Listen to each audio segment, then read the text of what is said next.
Like my Dutch then start to drift.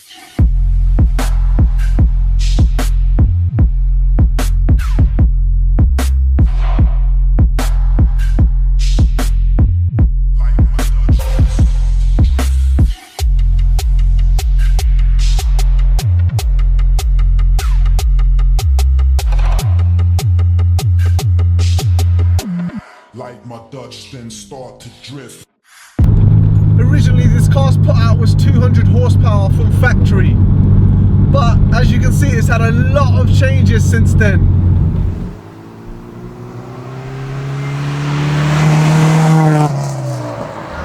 The modifications to this car are pretty extensive, so here goes. First and foremost, it's got a Jackson Racing Supercharger strapped to the engine, so the car is now pushing around about the 300 brake horsepower mark.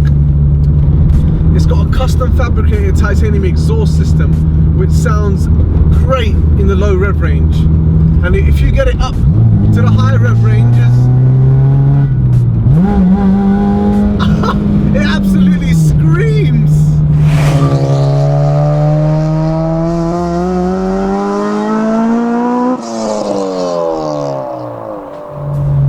Everyone walking by like, what was that? What was it? For a Ferrari? Other mechanical mods include the Tein Coilovers, which gives the Civic an aggressively low stance, and Brembo brakes, which allows the car to stop as well as it goes.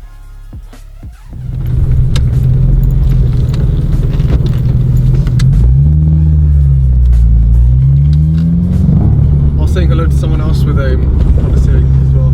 That's what I love about Honda, you know.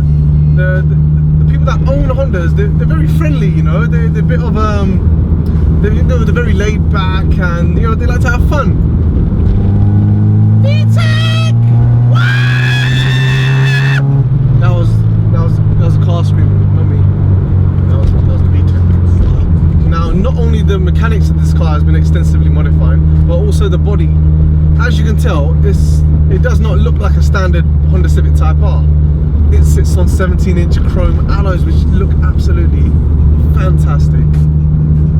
Even though they're from 1992, which make them 10 years older than this car, and 2 years younger than me. There are also a few JDM touches that you just don't see anymore, including a Kevlar Powerchamber and a Sparkplug cover. Not to forget the Mugen rear spoiler, front grille and splitter, giving it a unique look but keeping with the JDM theme. And to complement these modifications, it's been resprayed in cream, which in my opinion looks absolutely awesome. It really complements the features of the Honda Civic. And the modifications don't stop there, because the interior has also been modified. Probably only a few of you Honda fans can tell though, even though these seats have Type R written on them, they're not from this car. They're from the FN2 Type R. So if you are looking to do a modification similar to that, putting the next generation Type R seats into the EP3, you know, do it. Why not? It looks incredible, and the seats hug you really well, especially in the twisties.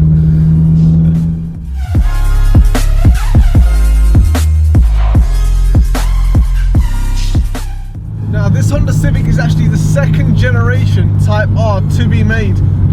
And even though it's the Japanese car, it was actually manufactured in Swindon, which is here. And the EP3 Type R has such a huge following, not only here in the UK, but around the world.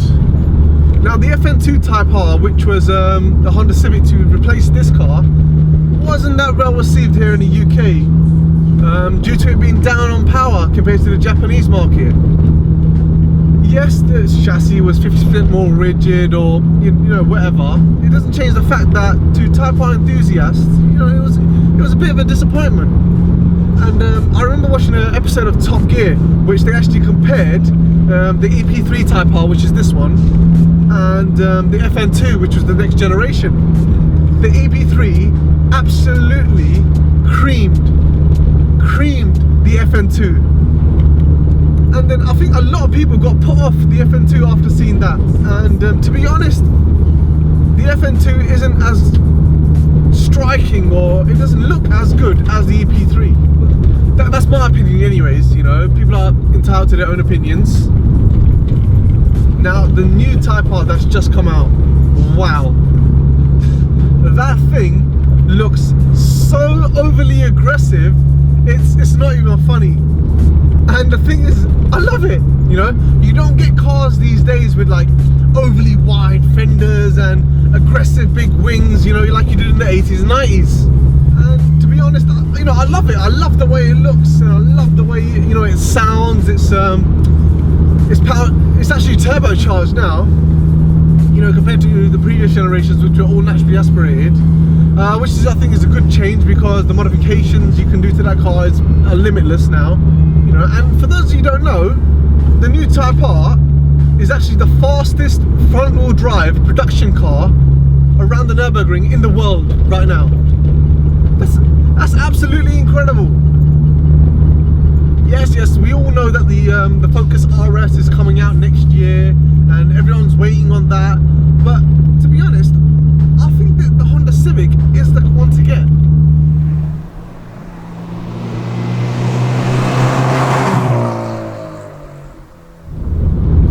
Now, onto the thing that really matters is the drive. Now, there's only one way I can really describe the way it drives, and that is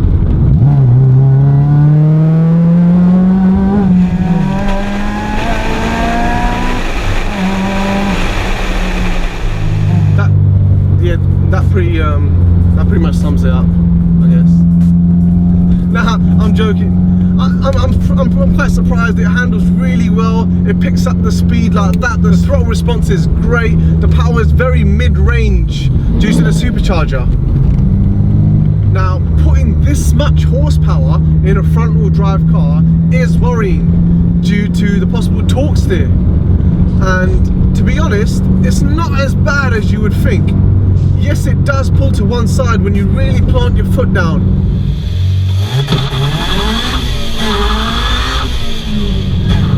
But it's not as bad as I thought it was. The handling of this car is pretty good, to be fair. The car is very low down and the suspension's very stiff. So taking these tight corners, it does take it with ease. And the steering, I'm quite surprised the steering is very light compared to other cars I've driven. You do tend to feel the road a lot more, and you get a lot more feedback through the steering wheel. Yes, it could be a good thing in a way, if you want to take it down these country roads, or if you can take it down a track, you know, you get a lot more feedback and you feel a lot more connected to the road. The thing with VTEC engines is, most of the power does come more at the top of the rev range, around about 7,400 RPM, which is pretty high up on the rev range to get the power that you want. But whereas the supercharger comes in, the power is more mid-range, so you're not constantly switching between gears. You can just stick it into fifth, plant your foot down, and the car will pull like a train.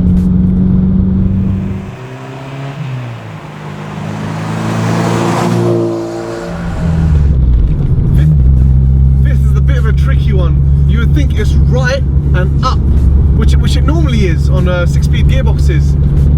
But if you pull it too much to the right, it will not go into fifth. So you have to do a slight touch to the right and then up. It took me a while to get used to that. I love the position of the gear stick. It's not right here down low where the handbrake is. It's up here. It's sort of where you can reach it, you know. It's a comfortable position, and I really do like it, you know. And this car's also got a short shifter, which makes the gear transitions a lot smoother. You know, it snaps into gear very fast, very quickly, and it's a modification that I really recommend. I mean, it's pretty incredible how much you can pick these up for these days. I've seen them go as low as $2,000, and for what you get, I mean, it's pretty hard to say no, because you have a 2-litre naturally aspirated engine, which pushes out near to 200 horsepower, 0-60 in about 6.5 seconds. You're not going to get luxury items like leather seats or fancy buttons on your dash. On this dash there's 3 buttons, and one of them, which say AC, doesn't even work because the AC has been taken out of this car to make it lighter. But then who cares if it's got AC or not, when you've got a Civic that sounds as well as it goes and looks as good as it feels to drive. Everything else just doesn't matter. Okay guys, thanks for watching. Please make sure you do subscribe and support us so our future videos can improve and get better and we can do more car reviews. And I really do hope you enjoyed this video. And yeah, subscribe. Make sure you check us out on Facebook, Twitter, Instagram. We are on there as well. And yeah, take care.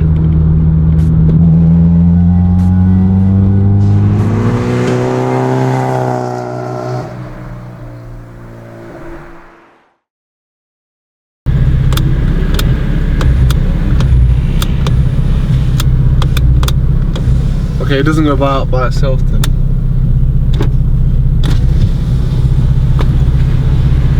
But as an everyday car, I would probably get very oh no, a tractor.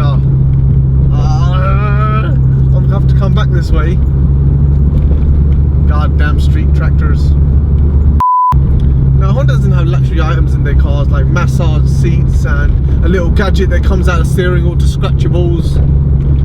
And the after pockets.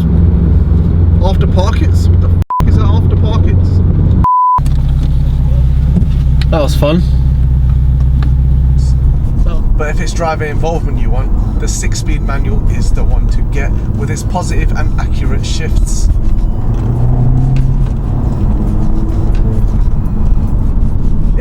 It's amazing how this car just picks up speed so quickly. Not that it's easy to drive fast, but it's hard to drive it slow.